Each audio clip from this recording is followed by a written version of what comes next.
Tensions between the U.S. and Iran are heating up. The White House is blaming Tehran for the attacks on 2 oil tankers. I'm Laura Podesta. I'll tell you how Iran is responding. The vice president was in Yellowstone National Park to talk about infrastructure. I'm Chet Lehman. Coming up in just a minute, we'll hear what he had to say and how he helped put some of it back together. 6:29 now. You had a great time at the Chet park Lehman is yesterday. here now. I'm back. Yeah, Yes. got a little sunburn on my face You did. from You all got of that. a It was a little little warm out sun-kissed. there. Standing, watching the vice president. We'll have that story in a moment. Carson will have our forecast. Meantime, as we just heard, our top story: tensions between the United States and Iran once again boiling over. This after the Trump administration said Tehran was behind the attacks on those 2 tanker ships. Laura Podesta reports from New York. The White House is pointing a finger at Iran after a pair of oil tankers were attacked in the Gulf of Oman yesterday. Both were carrying oil products when they were rocked by explosions.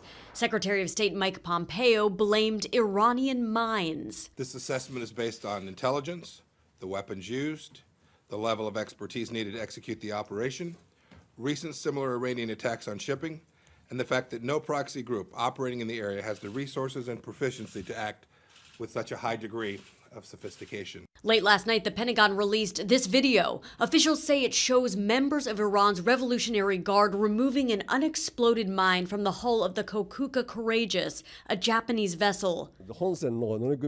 However, the owner of that ship says its crew saw flying objects prior to the explosion, suggesting mines were not involved. The attacks happened as Japanese Prime Minister Shinzo Abe met with Iranian leaders in Tehran. Prime Minister Abe made a historic trip to Iran to ask the regime to de-escalate and enter into talks. Iran's supreme leader rejected Prime Minister Abe's diplomacy today by saying he has no response to President Trump and will not answer. Iran's UN mission issued a statement denying any involvement in the attacks, calling the accusation, quote, Iranophobic. Laura Podesta, CBS News. Now, the UN Security Council discussed the attacks on the ships during a closed session yesterday, but did not take any action. Much more to follow on CBS this morning. Absolutely. Up-to-date coverage from our friends at CBS this morning. Certainly. 7 o'clock. Yep. It's a pretty nice start to the day, Carson. I gotta say, the lightning, I definitely saw some of that on my way into work as well this morning. Yeah, I mean, it caught me a little off guard, but I'm the weather guy. I wasn't surprised by it. And you instantly recognized it. Yeah, I recognized it. Yeah, lightning's that little flash you see in the sky. Right, So, we got that out. And you can see satellite and radar. We do have a few showers just to our east, Chet. Temperatures are in the 50s and 60s across the Treasure State, where you have a few more clouds. That's where we're a little warmer. Where we don't have as many clouds for locations like West, Dillon, and Butte, that's where we're a little cooler. Now, road conditions, oh my goodness. Well, I guarantee you that the Gallatin Canyon is not snow covered at this point. Your road conditions are great, but let's pull up your day planner for Bozeman and Butte. There we go. I guarantee you there's not going to be any delays this morning, but temperatures are going to be in the 60s and 70s for Bozeman. Similar story for Butte. A few rumbles will be a possibility for. Can you tell it's Friday? Temperatures will be in the 70s with a few rumbles around. We'll have your full forecast coming up, but again, those roads are great this morning. Flashback Friday is what that was right there. That's Flashback right. Friday. That's right. That was just 2 weeks ago Our when top the snow story covered for it you up. now. This is why Chet was gone from the show yesterday. He was down to Yellowstone National Park. Vice President Mike Pence yesterday continued his visit throughout Montana, and he spent the day in our nation's first park. Yeah, and as I found out, taking care of what the park has to offer, the focus of that visit. Once Vice President Pence and his entourage arrived at Old Faithful, they were greeted by several officials to get a sense of some of what goes on in Yellowstone.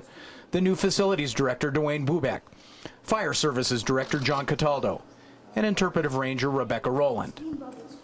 Pence then went to meet the crowd. Hundreds of miles of roads, hundreds of backcountry campsites, bridges, tunnels, other infrastructure that have helped open up Yellowstone to the wider world.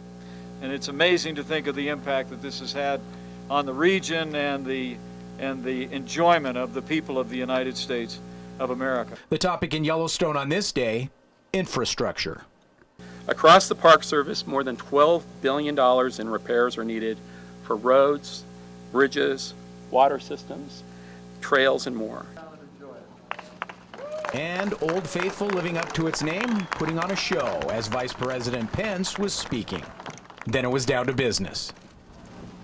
We've actually proposed what will be known as the Public Lands Infrastructure Fund.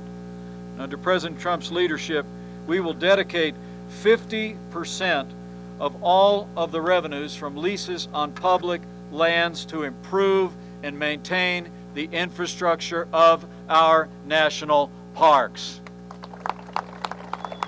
Speeches timed perfectly with an eruption of Old Faithful, but after all the talking was over, there was some work to do. The infrastructure they were here to talk about includes some of that boardwalk behind us here at Old Faithful. Started to fall apart. So after all the talking was done, the Pences, Secretary Bernhardt, and Superintendent Shawley went to work with the Montana Conservation Corps volunteer crew to help repair some of it. When asked about budget cuts to Interior, the Vice President said this infrastructure proposal will be a solution. We believe that the combination of investments that we're making is exactly the right level. But the historic investment that we will be making in maintenance, by literally creating a funding stream for maintenance from our public leases, we believe will more than meet the maintenance obligations of our national parks. Vice President Pence says the Public Lands Infrastructure Fund has broad support from both sides. Vice President not only got in some work, he spent a few minutes with some others waiting for the next eruption. At Old Faithful in Yellowstone, Chet Lehman, MTN News. Now that Yellowstone visit wrapped up the third visit to Montana by the Vice President. Pence flew back to Washington, D.C. last night from the airport in West Yellowstone. And it looks like you guys had some lovely weather. The weather was fantastic. Yeah, it was beautiful. That's great. That's great. Back to Treasure State headlines for you now. Tribal leaders are bumping up the reward to help find a Native American woman who's been missing for almost a year. Yeah, the Tribal Council now offering $10,000 reward for information about the whereabouts of Jermaine Charlo. Previous offer was $1,000. Last week, family members asked the council to increase the reward money. In addition to tribal funds, the community has also pitched in more than $3,000. Charlo was last seen in Missoula last June. Anyone with information about her disappearance is asked to call law enforcement.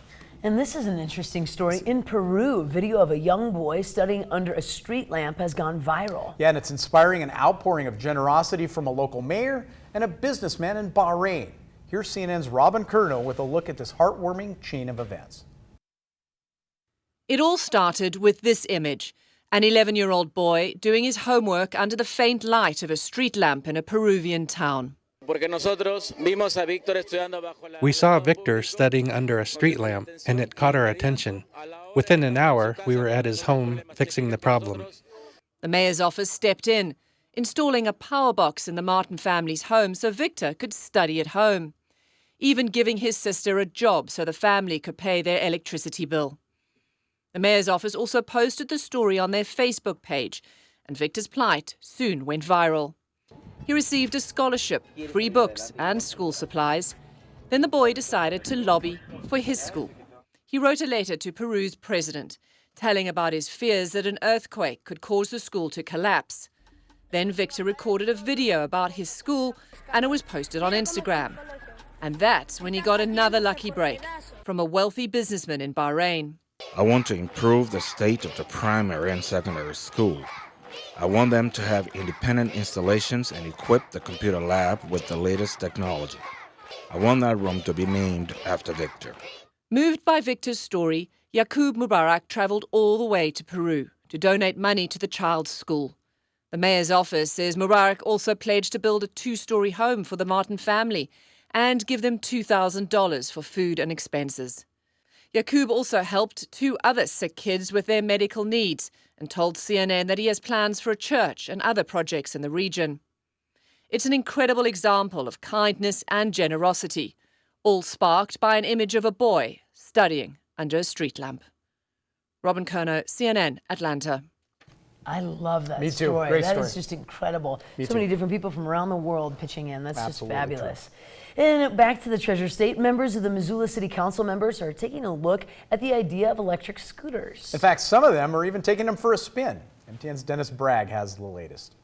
This is the year for city council races, but it was transportation, not politics, that had Missoula City Council members zipping around downtown, getting a personal demonstration of the electric scooters, which could be coming here soon. Lime, one of the largest scooter sharing companies, already operates across the Northwest, including Spokane, Boise, Seattle, and Portland. Although there's no specific proposal for Missoula, the company brought forward the high-tech rechargeable scooters to let council try them out and answer questions. And the council were in motion faster than making a motion. None of those seconds and votes, just push off and go, some making more than one lap. Yeah, it's a hoot to scoot. I was tracking my speed and I got up to 16 miles an hour. We were worried about going too fast, but that felt quite fast, and so I'm not so worried about folks going 20 or 30. 11 seemed really nice. Can't do turn signals, but otherwise really good. The city is still working out the details of what's going to be in the proposed ordinance governing scooters and e-bikes. In fact, there's a public hearing on Monday night. But based on this brief demonstration this afternoon, it looks like the concept could be a big hit here in the Garden City. I've been in cities where this has been implemented incredibly well, and I've been in other cities where it's just been a real mess. And so I want to make sure that if this is something that passes the council, and if there is interest, for a system to come here, that the rollout is good. People are right when they say it's a good option for that last mile, getting from place to place. There are some concerns, and so I think a trial might be a good idea for our community. Lime's representative admits there are still issues being worked out, from scooter recovery to bad parking.